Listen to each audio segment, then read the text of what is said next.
Welcome to Rambling Rogues, a podcast for indie authors. Hi, Michael. Hi, Joe. We've got a really exciting podcast lined up for everyone this week. But before we get into the details, just a quick introduction for Rogue Animal. For those that don't know, we're a platform designed for indie authors. You can send us your work. We'll sell it on our store, which is designed to give authors the majority of the profits. We've also got a library of resources on the site. It's www.rogueanimalbooks.com. But yeah, this week we're joined by the fantastic Paul Viner, and he's going to be talking about his new book, which is called Show Me Mercy. It's a fictional prequel to Sheba and Sky, his first book. And as well as talking about the book, we're going to be talking about the topic of self-publishing in general, and hopefully giving people some insights from someone who's had a lot of success with self-publishing. So, Joe, to kick things off, as we normally do, we like to talk about what we've been learning in our writing. Yeah, I've learned how to use my dreams more efficiently to enhance my own stories, really. Basically, just writing down what you remember from your own dreams and basing your story from that. You can get some really interesting outcomes, as I've found out this month. Yeah, it's something that I talked to Paul a little bit about on the podcast later, was about ideas and where they can come from. There's sort of strange places that people can get ideas from. And it is really important just to write things down, isn't it, when you have those ideas? Yeah. And I'm sure many of us have had weird dreams that could be something a part of a story, and we just, we've either gone back to sleep or we've got up and forgotten all about them, and that's an idea that's lost. So yeah, normally I forget it within the first 2 minutes, so mm. I literally just get something to write down on, device some on a notepad, or just to write it down quickly, even sending a message to someone with the idea of it on, just so it can be down so I remember it. But yeah, you can get something really interesting from the ideas. Yeah, definitely. So what I've learned from our writing this month was actually something that I've learned from Chris, who was a previous guest on the podcast. He's recently finished a draft of his book. I won't say anything else, so I don't get in trouble this time. But he's something he's done has been printing off, the full manuscript and making notes on it. So something that I think is going to be really useful to me in my writing in future is printing off, literally, it sounds simple, but when you finish a chapter or something, print it off, have a break for a month, and then come back to it, read it, and it really does feel like something new, and almost like something you haven't written. It's strange, but it works, and you can really see some stories through new eyes, and see whether you actually like them or not, and what needs changing. So it's something I'm definitely going to do with my writing going forward. So I think that pretty much leads us into our interview with Paul. Yeah, let's go. So we're really pleased today to be joined by Paul Viner. He's the author of the fantastic Sheba and Sky, which is Paul's real-life story of adopting 3 dogs. Today we're going to be talking about the fictional prequel to that book, which is Show Me Mercy. Paul, thanks so much for joining me. Thank you. Thanks very much, Michael. Maybe we could start by you telling us a little bit about your background. Background, are we talking writing background or me as a person? I guess a bit of both. As a person, reason I'm saying I'm 58, but for the last 9 years, I've suffered terribly with mental health. Diagnosed all sorts of problems, but I've took the drastic decision to retire from my day job, and I now work full-time at an animal rescue sanctuary, which is good for the soul and good for me. Happily married, been married for 40 years, 3 grown-up daughters, 2 grandchildren, 2 amazing dogs. Apart from the odd glitch mentally, life couldn't be better. Writing wise, absolutely no academic qualifications whatsoever. Probably read 8 books in 58 years, so I haven't a clue, but somehow the old boy got lucky and put 2 books out there. Yeah, and then 2 fantastic books. Thank you. So you mentioned there mental health. Is that something that a topic that you've obviously drawn attention to in your books? Is that something important to you to spread the word about that topic? I never set out to raise it as a subject because it was something I kept very quiet from my family. It was quite awkward, actually. When Sheba and Sky came out, my family suddenly realised why I'd become the person that I had. I kept it all very quiet. I bottled it up as best I could, and then all of a sudden there it was in black and white. So once my wife, my daughters, my parents, my brother was behind me, then there was nowhere to hide. And yeah, I was happy to talk to anyone. I was very lucky, got quite a lot of press coverage. The fact that I was just an average bloke who was prepared to talk about it. And yeah, it's a big part of my life now. And if I can ever help anyone, that's something I'll certainly do. And it's fantastic that you were able to do that. And I'm sure that book has helped lots of people because, as you say, it can be difficult to talk about how you're feeling and how you're doing. So I think having seen other people sort of showing how, what you can do and how you can sort of express those feelings is quite powerful and important. So it's great that you've done that. Thank you. So you're obviously very passionate about animal rights. Is that something that you've a passion you've always had, or is that something that's been more recent? I've always cared for animals all my life, but Tony, my wife, and myself was never in a position to take on sort of being parents to a dog till we hit 50. We'd finally reached a stage, our daughters had left home. We was in a house that we absolutely loved, and we found ourselves for the first time in our lives with free time. And I think taking on a dog is something you've got to think long and hard. They are so time consuming. So we looked long and hard into taking on a dog, stumbled into the amazing world of dog rescue, and that has now become our passion. So we've always cared about dogs, animals, but now it is our full-time passion. 2 rescue dogs, well, we had 3, working at a dog rescue and doing whatever we can to campaign for animal rights. That's fantastic that you're doing all that work.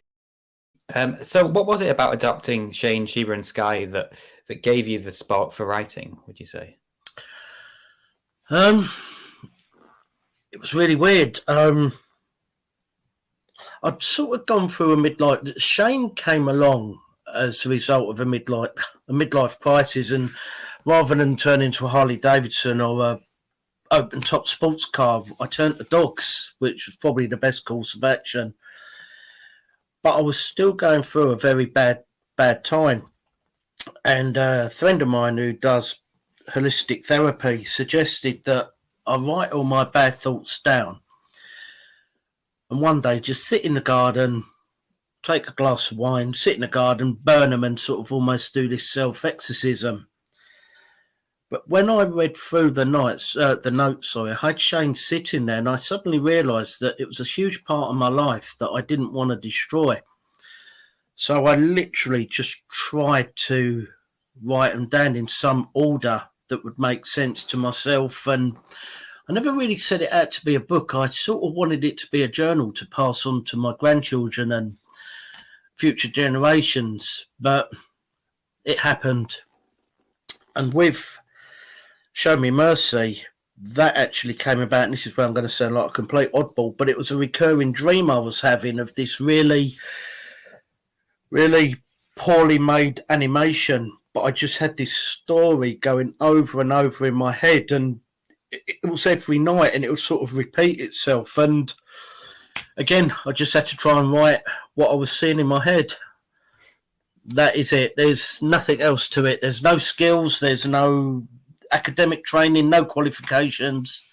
That's it. Brilliant, that is it. It's weird where people get ideas from sometimes, like you say, having a dream or just an idea that comes into your head when you're out somewhere. And do you find that when you have an idea like that, did you have to write it down as soon as you have it, or do you have somewhere where you keep these sort of ideas? The crazy thing was, I was literally, my daughter showed me that a few years ago on the phone, you got a thing called a voice recorder. But up to that point, my hands were covered in notes. I'd be out and have a thought and I would write on my hands, or I used to smoke back then on a cigarette packet, bits of paper, and kept finding scraps of paper everywhere that I had to try and, or on my arms. And then I found this voice recorder, well, my daughter showed it to me, and you're just walking along and you see something that you think is it's just something so silly or small.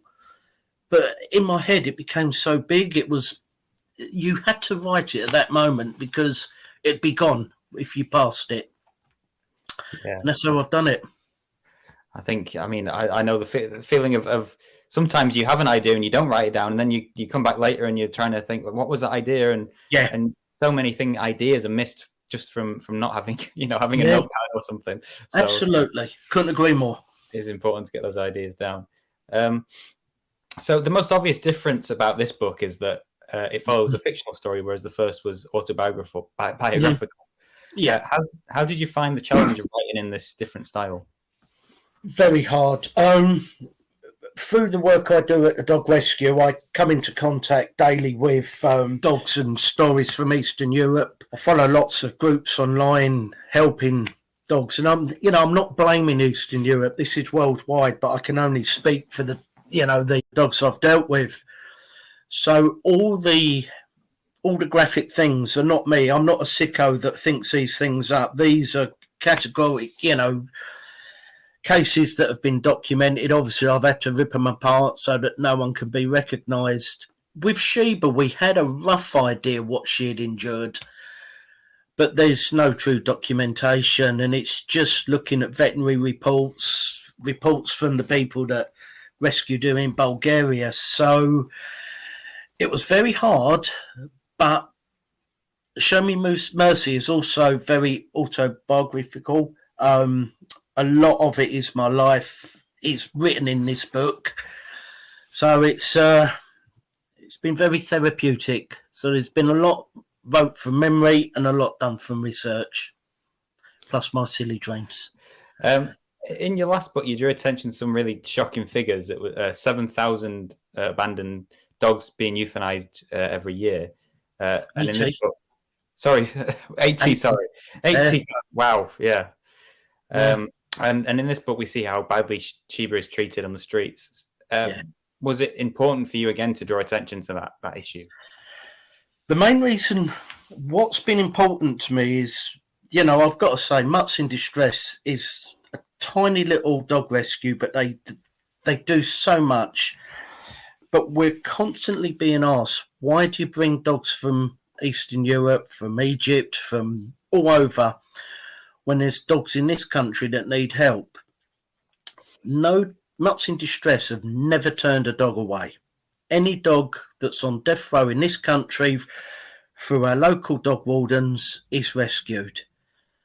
But also, when the rescue sees a plight of these poor dogs, we need to get them over here. My Sheba was disabled. We've bought a dozen dogs over in the last few weeks. Missing paws, riddled with cancer, the list goes on. We're not going to see them. So the reason it's so important to get the story out is just to say to people, oh, yes, it is a fictional story, but this is why rescues do what we do.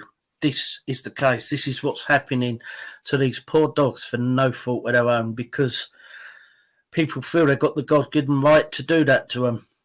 Why they want to be barbarics beyond me, but this is highlighting. This is what we need to be doing to help dogs throughout Europe. And I think that there's sort of an issue with people maybe not realizing what's going on and seeing some of those things that you've mentioned there. Do you feel that there's a bit of just a lack of awareness in general? towards it. Yeah, totally. It is a lack of awareness, because a lot of people say to me, I've had a lot of people say that they can't follow me on social media because of some of the content I display. But someone's got to be a voice. Luckily now there's a lot of people prepared to speak up for these poor animals. And once we get the awareness out there, hopefully, are people born barbaric? I don't know. I just feel now there's a lot of education needed just to show people the error of their ways, and let's try and help people. Yeah, as I say, see the error of their ways and maybe treat these poor dogs with the compassion they deserve. Exactly. So a lot of this book is written from the perspective of dogs. Mm-hmm. How did you find getting into the headspace of an animal? Did you find it a different experience? Really, it's really weird because I do believe personally that the mind of a dog is a very, very dark place. They see things as they are. They see it for the moment. But I think, just as I keep saying, I don't want to harp on about working, but when you watch dogs interact, you can almost imagine them talking. My own Sheba, she's very nervous around dogs, but I've seen her with dogs who are more disabled than her actually show them empathy and compassion, which is quite strange for a dog that would normally react. When she can see a dog a lot worse than she is, the compassion she will show. And it just made me wonder, in their minds, I don't know. It's crazy world. Yeah, I just tried my best. And I know I'm going to struggle because point of view with dogs talking, is an adult Bambi going to sell? Who knows? We can only hope. But you definitely saw some similarities there in the way the dogs think. Yeah, I think so. I think they do communicate. They've got to, they've got hierarchies. I believe they do. And obviously there are sections of the book also written from the perspective of humans. Yes. Did you find you had to change your approach in any way when switching between those different narratives, or? The human parts was very easy. They flowed. As I said, a lot of them are, without compromising myself too much, a lot of that human side is very close to home, shall we say. A lot of the background of one of the main characters, yeah, I think I'll be careful what I say, but no, the human characters flowed. I tried to write them in a dialogue of people that I grew up with, people that I associate with. So that flowed. That flowed quite easy. So although there's quite a lot of darkness in there, the story is ultimately one of hope. What was the message that you wanted to send to readers? It is. The title, when I spoke to the designer of the book is called Show Me Mercy, but the cover was designed that if you look at it, Show and Mercy are in a different colour font to me. So the book it's a dog asking for mercy, but the other part of the cover is Show Mercy. And that's all I'm trying to say. I think I said in Shane, Sheba and Sky, we've not all got the money to help dogs, but we've all got the ability not to hurt them. And that's all I'm asking. Don't hurt them. Show these poor, beautiful creatures a little bit of mercy. That's a really powerful message. And that is my soul message. So when you were writing this book, did you, because I know that the people generally say there's two types of writers. There's plotters, and I think pantsers is the term. And basically, some people, they know the plot from the beginning, and there's others who write as they go along. Which was your approach with this? I knew the end, I knew the beginning, and I knew the middle. It was just join it. So would I be a plotter? In my head, I knew how I wanted this book to pan out. Yeah. I had the story. It was just the hard bit was writing it, because, as I said, Michael, I'm not a writer. That was the hard bit. But after writing, two books, I think you can definitely describe yourself as a writer now. Let's hope, eh? Let's hope. I mean, I can only write about something I know and care about. If there is a third, I'm afraid I'm going to bore you. It's going to be dogs again, but I don't know. I want to do something along the children's road next. I've got a couple of grandkids, and I watch how they interact with my dogs and how they interact with animals, and I want to try and do something along them lines. Again, disability, because my grandchildren are great with Sheba, who's severely disabled. So that'll probably be the next route. Children, interaction with dogs, bit of compassion for different dogs, a bit of a message in there, but we'll see. Yeah, well, can't wait to see what comes next, whatever it is. So I'll just ask you a few questions now about your sort of your introduction to the world of writing, as it were. A lot of people in our community are self-published authors. What made you go down that route?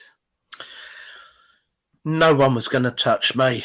I think my problem is I don't follow fashion, so I didn't fit into the current trend of wizards, fantasy books, science fiction, gangsters, love stories, and then there's this old boy that's giving a story about dogs. I had no hope, so I had to self-publish.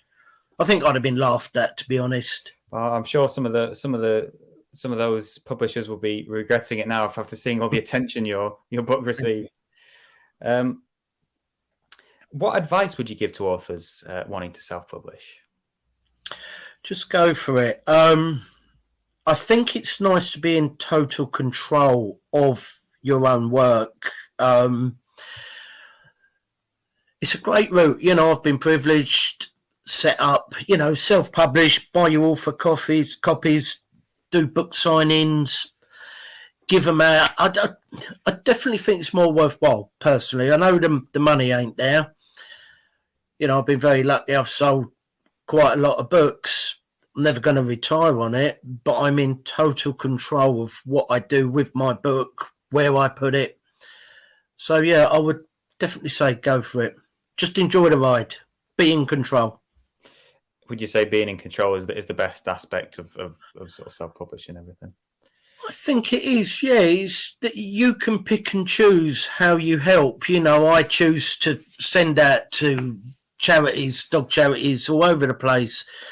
They can auction them, give them away, whatever. And I just feel having that choice that you can give them away. You haven't got to speak to someone if you can give away 50 copies to a rescue to help them raise funds, without worrying about the financial implications to a publishing house or what do you call it, promoting guy.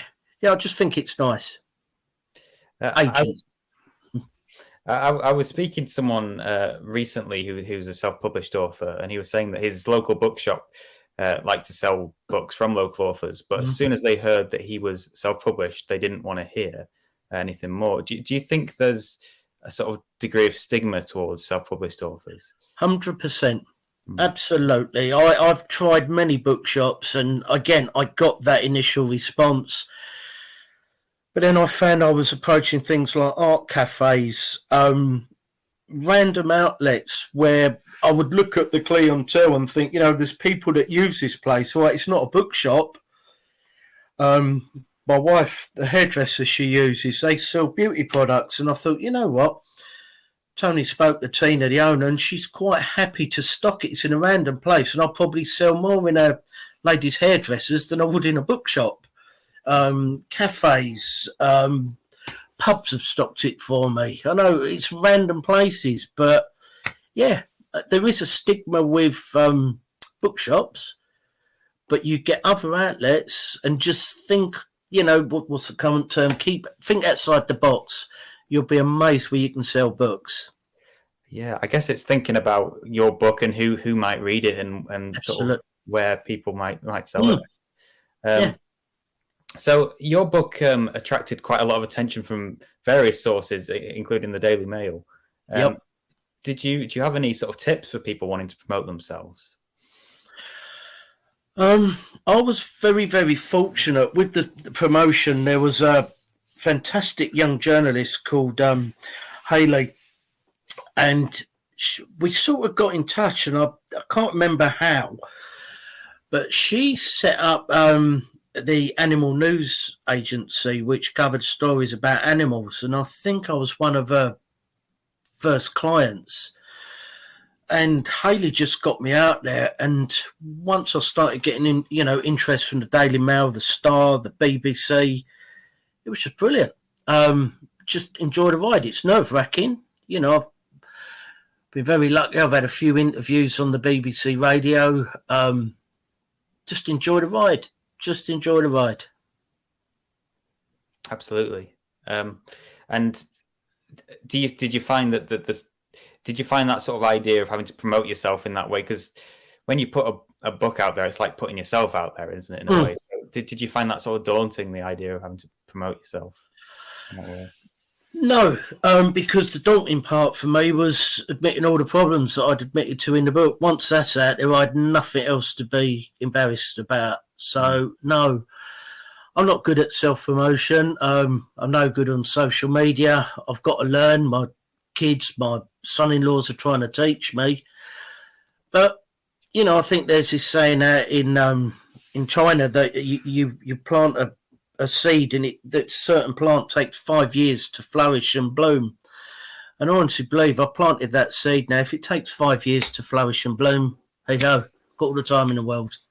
Yeah, I think that's a great message to leave to people who are a bit worried that they're not getting that success right now. There's always, you can grow and there's opportunities to flourish in the future. Yeah.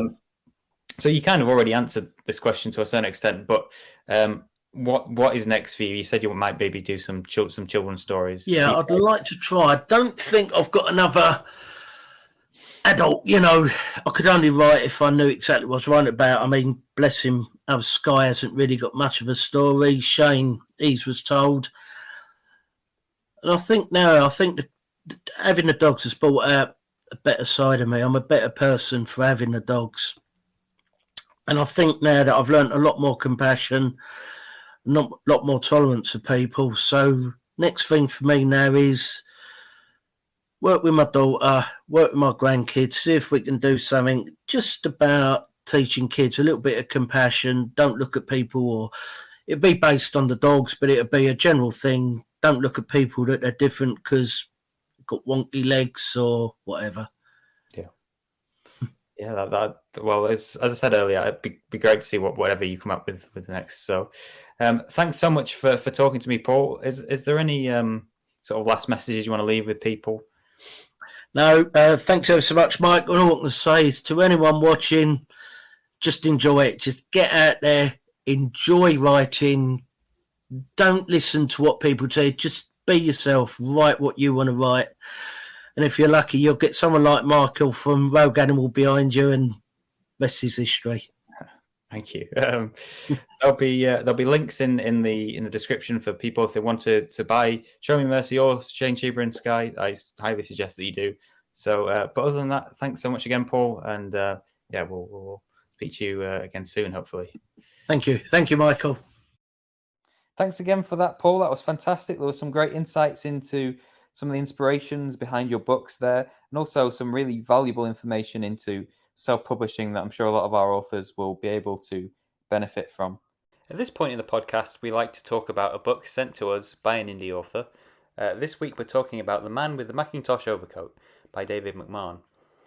This is a book about a man who wins the lottery and pays someone else to claim they've won the money. So as always, we're going to talk about 3 things that I enjoyed about the first chapter of this book. Number 1 is the distinct personalities that all the different characters seem to have. Mrs. Fogarty is one of the characters that we meet. Billy seems really desperate to avoid her. She seems to have the role of the nosy neighbour. Another character that I found particularly interesting was Billy himself. He seems to have quite an awkward and clumsy personality, and that leads to some quite hilarious interactions. Another thing that I enjoyed about this chapter was this great section after Billy finds out that he's won the lottery, and that his awkward personality comes out once again. He feels like a fugitive. He's trying to avoid people. He's paranoid of his details leaking onto the lottery app. There's a part where he's unsure where to put the ticket. He talks about hiding in the attic or in the shed. He's worried about being robbed or the house burning down. The author handled this really well, and it was quite funny. And finally, there's a lot of intrigue in this chapter that makes you want to keep reading. There's a character called Claire who Billy was engaged to, but the COVID pandemic, as I think happened with a lot of people in real life, tore them apart and they got sick of each other. But Billy clearly wants to turn things around with her. Again, you wonder if it's maybe Billy's personality holding him back. There's a bit where he contemplates calling Claire but decides against it. So it'll be interesting to see how that develops and where that goes. There'll be links to this book within the description. I suggest people check it out if it sounds interesting to you. Okay, so we're going to talk about some news, some updates for us from Rogue Animal. We've got one big update this month. Do you want to talk about that, Joe? Yeah, so we have a competition coming up, our biannual short story competition. And the theme is actually going to be set in winter. The deadline will be the 31st of August, 2023. The length is going to be 2,000 to 3,000 words, and all prizes will be all winners will be published in our anthology and receive a £50 Amazon gift card.